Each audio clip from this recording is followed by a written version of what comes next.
Hello,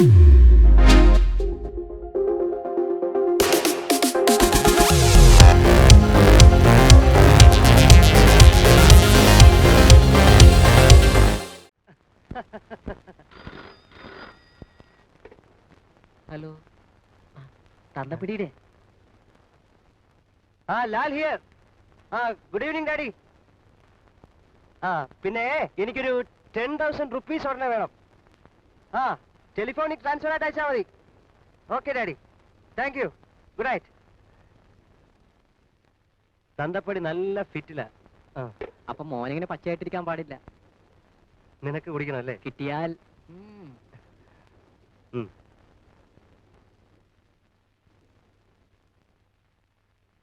കേട്ടോ അല്ലേ, university athletic ചാമ്പ്യനായതോടെ ആ സുരേഷ് കോളേജിൽ വിലസുകയാ. പെങ്ങളെ ആ ശ്യാമിന് കെട്ടിക്കൊടുക്കാൻ തീരുമാനിക്കുകയും ചെയ്തു. പിന്നെ അവന് വിലസിക്കൂടെ? പോരെങ്കിൽ ശ്യാമിന്റെ അച്ഛൻ മില്യണയറാ. സിംഗപ്പൂരിൽ 2 ഫാക്ടറികളാ സ്വന്തമായിട്ടുള്ളത്. എങ്കിലും ലാലിന്റെ അത്ര വരുമോ?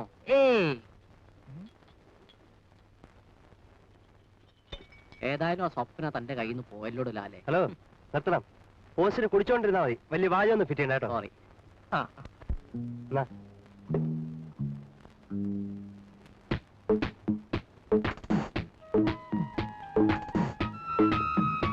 ക്ലാസ് ഇല്ലേ? കട്ട് ചെയ്തു. എന്തിന്?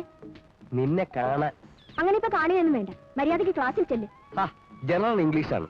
അതെടുക്കാൻ വരുന്ന ലെക്ചറേക്കാൾ കൂടുതൽ വിവരം അക്കാര്യത്തിൽ എനിക്കുണ്ട്. വാ, ക്യാൻറ്റീനിൽ പോവാം. എന്താ ചിരിക്കുന്നത്? വെറുതെ. അല്ല, എന്തോ ഉണ്ട്. ഒന്നുമില്ല. പറയുന്നേ. രഹസ്യമാ, കാതിൽ പറയാം. സൂത്രം ഒന്നും വേണ്ട, ഇത് കോളേജ് കോമ്പൗണ്ടാ. അതിനെന്താ, ഞാൻ നിന്നെ പരസ്യമായി ചുംബിക്കാനൊന്നും പോകുന്നില്ല. സൗകര്യം ഉണ്ടെങ്കിൽ പറഞ്ഞാ മതി.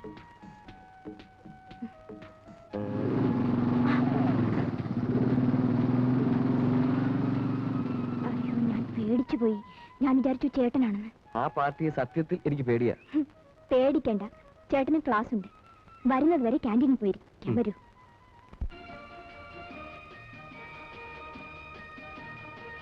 രണ്ടാളും ഒരുപോലെ ഇരിക്കുന്നു. സിനിമയിലെ ഇങ്ങനെ കണ്ടിട്ടുള്ളൂ. സ്വഭാവത്തിലും രണ്ടാളും ഒരുപോലെയാണെന്നാ കേട്ടിട്ടുള്ളത്. മൂക്കത്തായിരുന്നു സ്വപ്നയുടെ അച്ഛന് ദേഷ്യം. അത് മക്കൾക്ക് രണ്ടാൾക്കും കിട്ടിയിട്ടുണ്ട്. അമ്മ നുണ പറയുകയാ. എനിക്കങ്ങനെ മുൻകോപമൊന്നുമില്ല. ചേട്ടന്റെ കാര്യമാണെങ്കിൽ ശരിയാ. സ്വപ്നയുടെ ചെറിയച്ഛൻ ഇപ്പൊ എവിടെയാണ്? ഒരറിവുമില്ല, ഞാൻ നേരിട്ട് കണ്ടിട്ടുമില്ല. അതെന്താ? എന്നെ ഇവളുടെ അച്ഛൻ വിവാഹം കഴിക്കുന്നതിന് മുമ്പ് രണ്ടുപേരും പിണങ്ങി പിരിഞ്ഞിരുന്നു. കാരണം? ഞാൻ പറയാം ഷാ. പറയട്ടെ അമ്മേ. പോടി അവിടുന്ന്. നിനക്കറിയാവുന്ന സ്നേഹിതന്മാരെ പോലെയായിരുന്നു രണ്ടുപേരും. വിവാഹവും ഒരുമിച്ച് നടത്തണമെന്നായിരുന്നു തീരുമാനം. ഇവളുടെ അച്ഛൻ തീരുമാനം തെറ്റിച്ചു. ഡാഡി കയറി അമ്മയെ ലവ് ചെയ്ത് കല്യാണം കഴിച്ചു, ചെറിയച്ഛനെ അറിയിക്കാതെ. അതെ, അത് തന്നെയാ ഉണ്ടായത്. ചേട്ടനും അനിയനും തമ്മിൽ തെറ്റി. അനിയൻ വീട് വിട്ടിറങ്ങിപ്പോയി.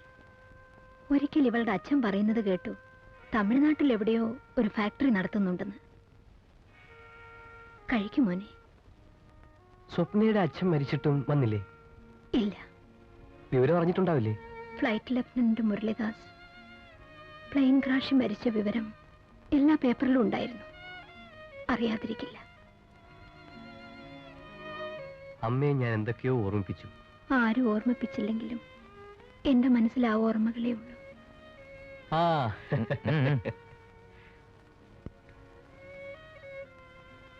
എന്താടേ മണിയടിച്ച് കൂടുന്നുണ്ടല്ലോ?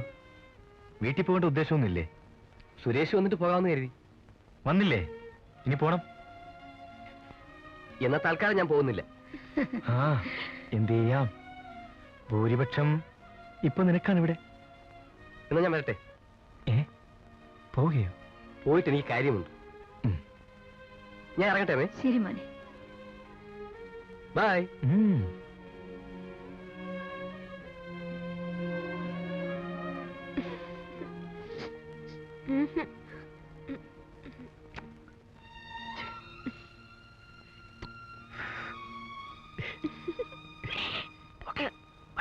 ബൈ. ടാറ്റാ. ഇത് അട്ടേക്കിറക്കാൻ കൊടുത്തേക്കണം. ശരി സാർ. സുരേഷിന്റെ ഒറ്റ എല്ല് പോലും ബാക്കി വെച്ചേക്കരുത്. ഓക്കെ.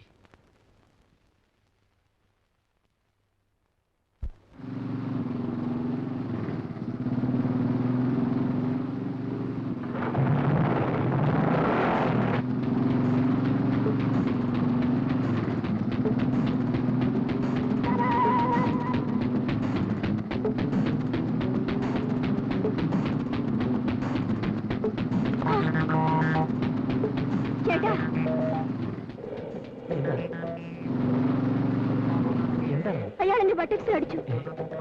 നീ ബസ്സിൽ വയ്ക്കും. വേണ്ട ചേട്ടാ. പറഞ്ഞ അനുസരിച്ചാ മതി.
നിന്റെ ചേട്ടനെ പേടിക്കണമെന്ന് ഞാൻ കൂടെ കൂടെ പറയാറില്ലേ?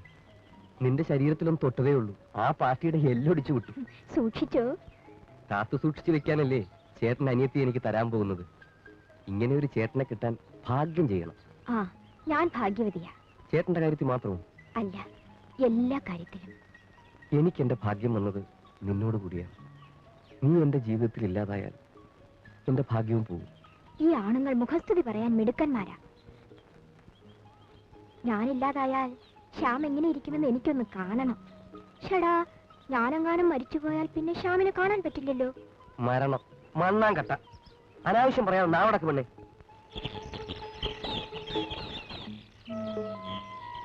ഒന്ന് പറയൂ ശ്യാം. എന്തോന്ന്? ഞാൻ മരിച്ചുപോയാൽ ശ്യാം എന്ത് ചെയ്യും? ഞാൻ ജീവിച്ചിരിക്കുന്ന ഒരു ശവമായി മാറും. ആത്മഹത്യ ചെയ്യില്ല. നിന്നെ എന്നിൽ നിന്നും പിരിച്ച വിധിയോട് പ്രതികാരം ചെയ്യാൻ ഇഞ്ചിഞ്ചായി ഞാൻ എന്നെ കൊല്ലും. സ്വപ്ന, നീ എന്തിനാ കരയുന്നത്? ശ്യാം മരിക്കുന്ന കാര്യം ആലോചിച്ചപ്പോൾ. സ്വപ്ന, നീ ഞാനും തൽക്കാലം ഒന്നും മരിക്കാൻ പോകുന്നില്ല. ഇപ്പൊ നമുക്ക് ജീവിതത്തെ കുറിച്ച് ആലോചിക്കാം, പോരെ? ഏയ് ഏയ്, ഒരു സത്യം പറയട്ടെ. എന്താണ്? നീ ഒരു ശുദ്ധ വണ്ടിയാ. ആയിക്കോട്ടെ. ഇതെന്താണെന്ന് അറിയാമോ? എന്താ? NOC, non objection certificate. ഫോറിനിൽ പോകാനല്ല, പിന്നെ നമ്മുടെ രണ്ടുപേരുടേതുമായ ലോകത്തേക്ക് പോകാൻ. അച്ഛനും അമ്മയ്ക്കും സമ്മതമാണ്. അവർ ഉടനടി വരുന്നു. എന്തിനാണെന്ന് അറിയാമോ? എന്തിനാ? നിന്നെ കാണാൻ.